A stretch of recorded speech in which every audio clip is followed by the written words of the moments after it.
Después de 2 meses y al amparo de la oscuridad, Alejandro conduce un contingente de tropas fuera del campamento. Debido a la situación a la que se ha acostumbrado, Poros casi no presta atención. Alejandro nunca tuvo la intención de esperar para cruzar el río. Todo lo que ha hecho hasta ahora es crear la situación necesaria para cruzar el río sin alertar al ejército indio y así lograr una ventaja táctica. Es absolutamente brillante. Sabe exactamente por dónde va a cruzar y que lo va a hacer esa noche. Lo que hace es remontar el río 27 kilómetros por la orilla, con 10.000 soldados de infantería, 6.000 de caballería y 1.000 arqueros de caballería ligera aproximadamente. Pero Poros no será el único sorprendido esa noche. El río Hidaspes también deparará algunas sorpresas a Alejandro.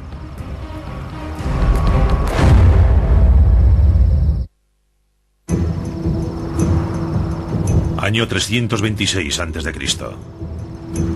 Es medianoche y Alejandro Magno está a punto de conducir a unos 20.000 soldados a través de un río embravecido en la India.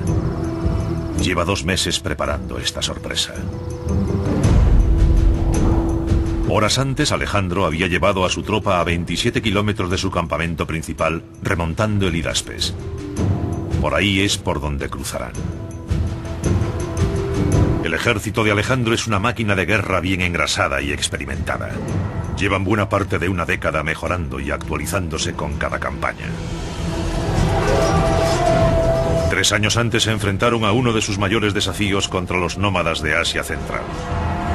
La batalla se desarrolló cerca de Bactria y Sogdiana, los actuales Afganistán y Pakistán, las provincias más orientales del imperio de Alejandro.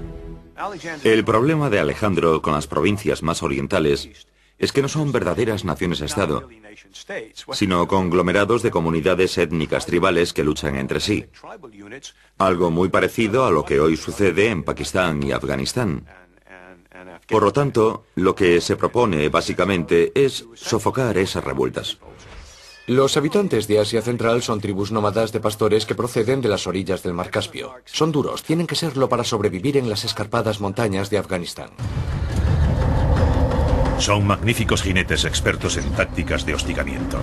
Tanto Alejandro como sus tropas carecen del equipamiento y el entrenamiento necesarios para enfrentarse a este tipo de ataque. La formación habitual de los griegos consiste en moverse a la vez, en una falange formada por varias filas de guerreros. Pero su nuevo enemigo, los guerrilleros tribales de Asia Central, cuenta con arqueros a caballo que atacan con flechas rápidas y letales. Se mueven con gran ligereza y rapidez. Hostigan al enemigo con una descarga de flechas o jabalinas y se retiran rápidamente. Para combatir esta nueva amenaza, Alejandro reestructura su ejército e incorpora una caballería ligera de arqueros a sus tropas. Lo que hace es reconfigurar su ejército de origen fundamentalmente persa para que sea mucho más ligero. Para ello utiliza la infantería ligera persa, también infantería pesada, pero sobre todo infantería ligera y caballería ligera. Estas tropas más rápidas y con experiencia en combate son las que Alejandro conduce hacia la conquista de la India.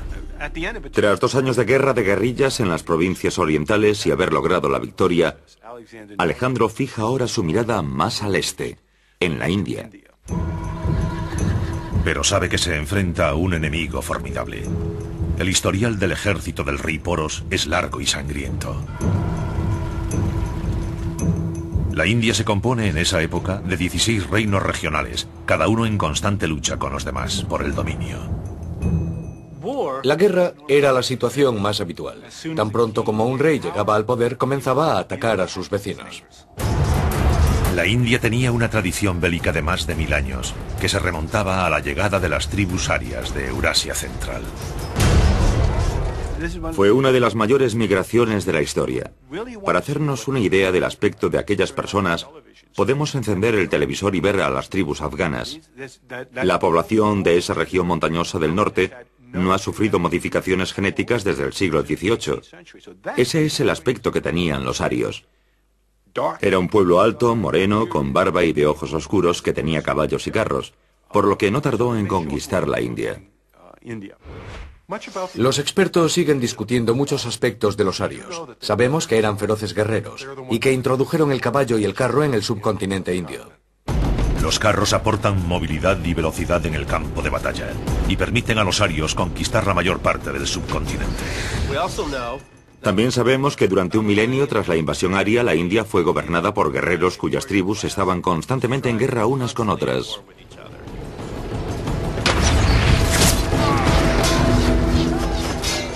La India posee yacimientos de oro y otros metales. Los arios saben construir armas tan sofisticadas como las de cualquier otro ejército.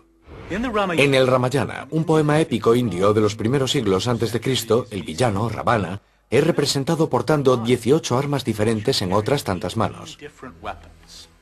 Una jabalina, una espada curva, 3 hachas de combate diferentes, todas las armas que podamos imaginar. Y ese arsenal representa el que los distintos ejércitos indios utilizaban en esa época. Los antiguos reinos de la India habían perfeccionado mucho el arte de la guerra. Un arte del que Poros es un maestro. Ahora espera para defender la India de un nuevo invasor, Alejandro. Poros cree que dispone de tiempo para descubrir cuándo Alejandro cruzará el Hidaspes, pero ha sido engañado. Alejandro lo está cruzando ahora mismo 27 kilómetros río arriba.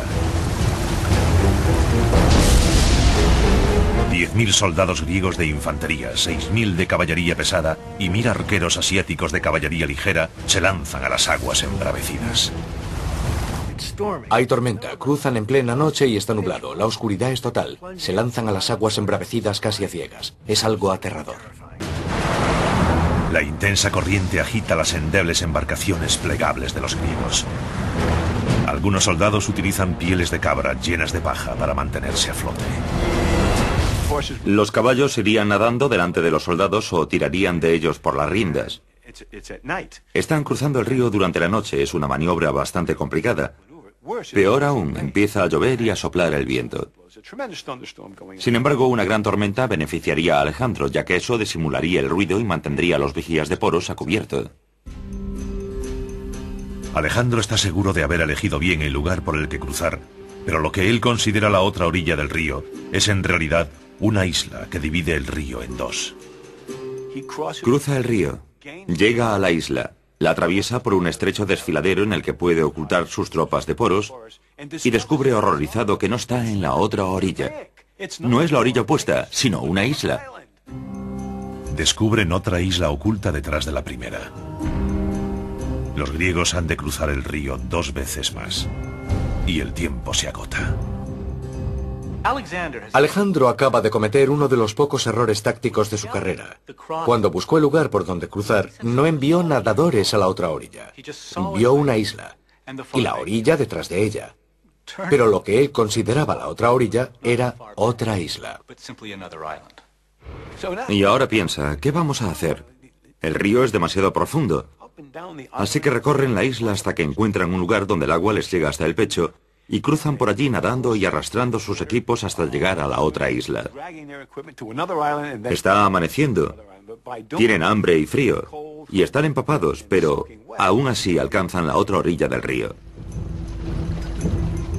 Poco tiempo después, los vigías descubren lo que ocurre y un jinete informa a Poros de que Alejandro ha logrado cruzar y avanza hacia él con sus tropas.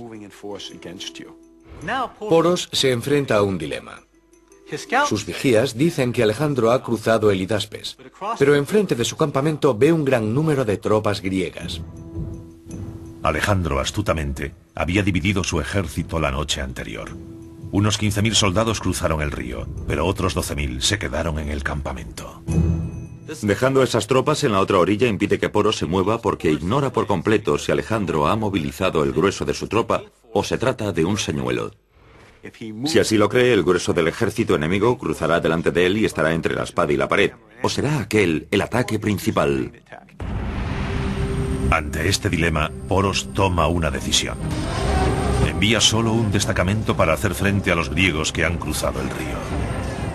Al no movilizar el grueso de sus tropas, descubre su juego. Cree que el grueso del ejército griego está frente a él al otro lado del río, y lo que se aproxima hacia él es un contingente más pequeño. Poros envía solo 2000 de sus 4000 soldados de caballería pesada y 200 de sus 300 carros hacia el norte a enfrentarse con el enemigo. Su comandante será el hijo de Poros, también llamado Poros. Al mismo tiempo, Alejandro moviliza a sus exhaustos hombres y marcha hacia el sur con su caballería pesada en cabeza. Detrás de ellos van los arqueros asiáticos de la caballería ligera y detrás, la infantería. Pero tan pronto como Alejandro ve el avance de la caballería pesada y los carros del ejército de Poros, se detiene y bajo la inmensa presión del campo de batalla, reconfigura sus tropas sobre la marcha.